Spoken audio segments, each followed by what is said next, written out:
So is this mic on? All right. Reza, thank you for giving me an opportunity to speak between Magic Johnson and Gray Davis.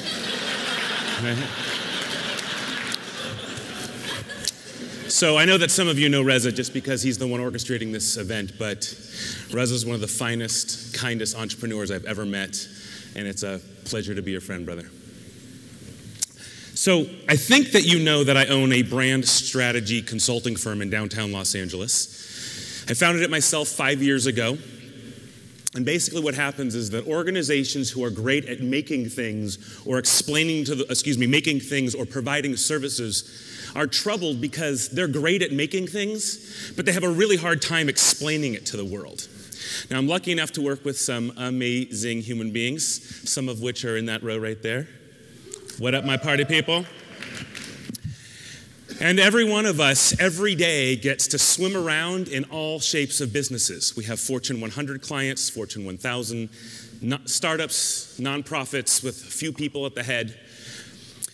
And the best part about this is that every single day, we get to just open up a business, study every aspect of what it does and why they do what they do and where their ideas come from, and then we just help them package those ideas.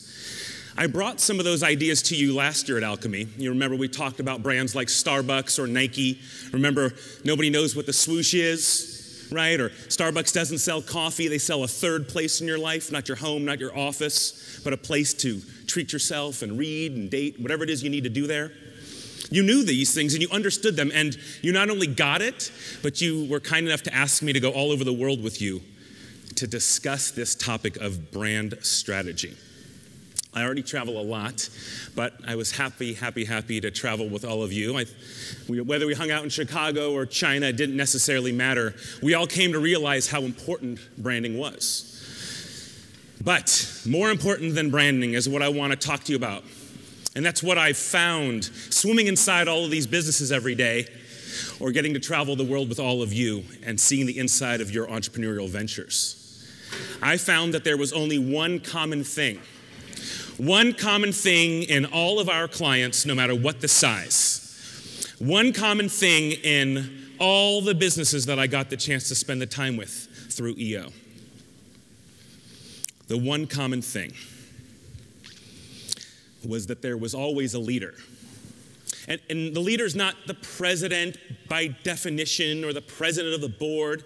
It's whoever the leader is. Whoever, I think, believes the most. The true believer. The one who really, sincerely, emotionally believes in the cause. What the organization is fighting for. What they hope is going to happen to the world. That is what I found. And the problem, though, is that not all the leaders believed. And those were the organizations that I have found are struggling. The entrepreneurial ventures and the Fortune 100s deal with the same problem. They have a leader who can count beans. They have a leader who knows how to write contracts, but they don't have a leader that believes. With all fibers of their being, believes. And when the leader does not believe, what happens to the followers? If the entrepreneur is the leader, the question has to be, what does the leader believe? So I ask you, what are you going to turn to figure out the answer to that question?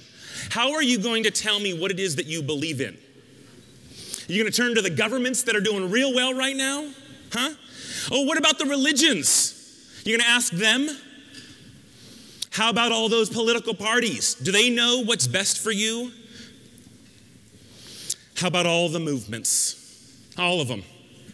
Are they telling you what you believe in? Are the banks telling you? Are the institutions telling you?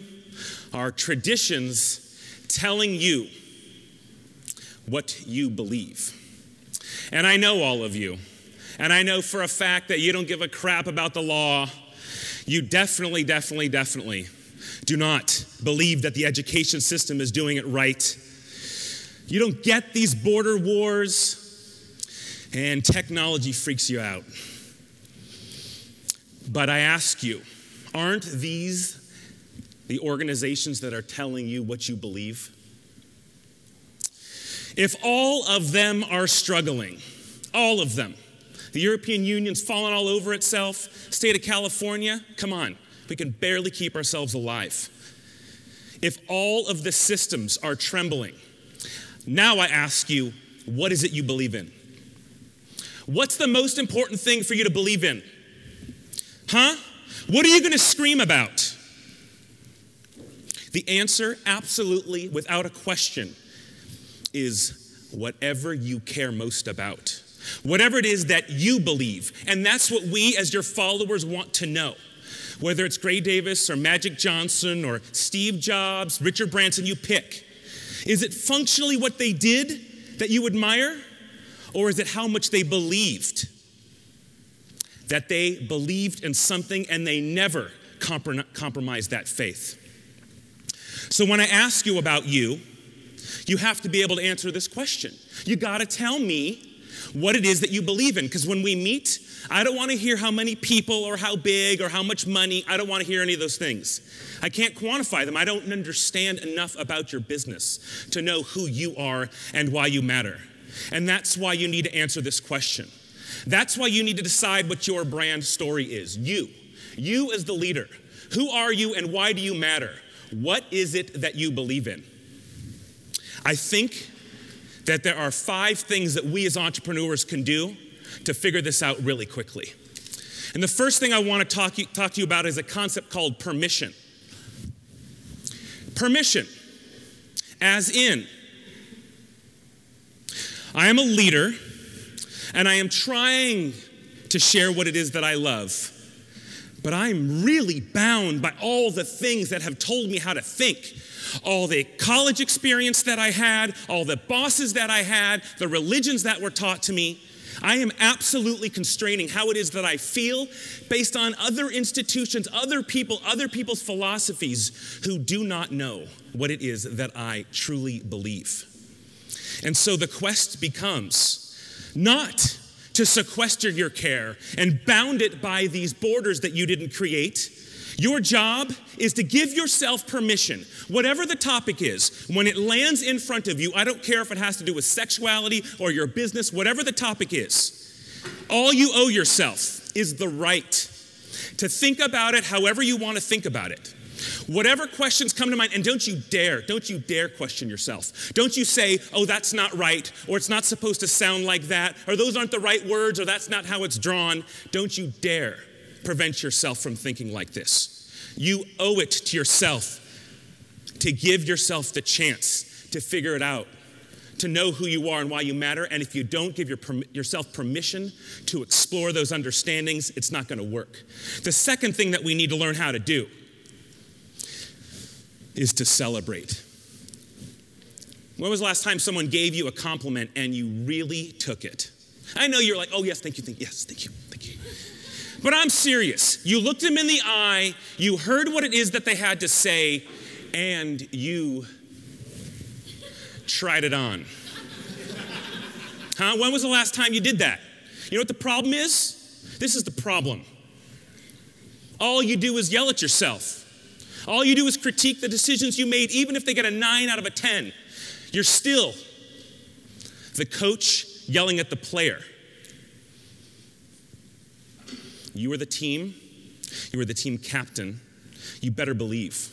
And not only believe, but when you do something good, when you do something great, when you get that deal, when you sign that contract, when you bring in that customer, if you survive the economy, give yourself a pat on the back. Right? Right? Who had the permission to tell us that we weren't allowed to give ourselves credit where it was due? I don't know who they were, but they surely don't matter now. The next thing that I want you to give yourself is the chance to process. Think about this and the way that your mind works. Think about the life you are living right now. My God, you are all A-types with ADD. You're super hyperactive. Your families are knocking on your door. All your employees and your leadership team, right? They're all scraping at you. And you're like, oh, I can handle all this. Yeah, right. No way does anybody in this room have the capacity to consume all of these things, everything that's going on in the world, what's on the news, whatever your favorite band is doing, every single employee, every single customer, all the new technologies, all the old technologies. No way do you have that resource. So what do you owe yourself if you are who we are going to believe in, and your belief is the most important thing to us? You owe it to yourself. You owe it to yourself to process. I don't care if it's 10 minutes a week. I don't care if it's yoga in the living room with the lights off. I don't care if it's a long walk by myself. It doesn't matter what it is. It's worth the time and money. You'll have better answers at the end. You will produce better answers if you don't just take in the information and try to swat it away, but you collect it and process it. And when you process it, it becomes a true extension of who you are. Because in order to accomplish number 4, you have to know not only who you are, you have to know who's listening. And the problem that I witnessed as I've traveled the globe this year is that the leader is speaking a language, screaming a language, whether it's to customers or to employees, matters not. The problem is that they never stop to empathize, never stop to ask who is supposed to be listening. If you're speaking a language your audience doesn't speak, they are not going to hear you.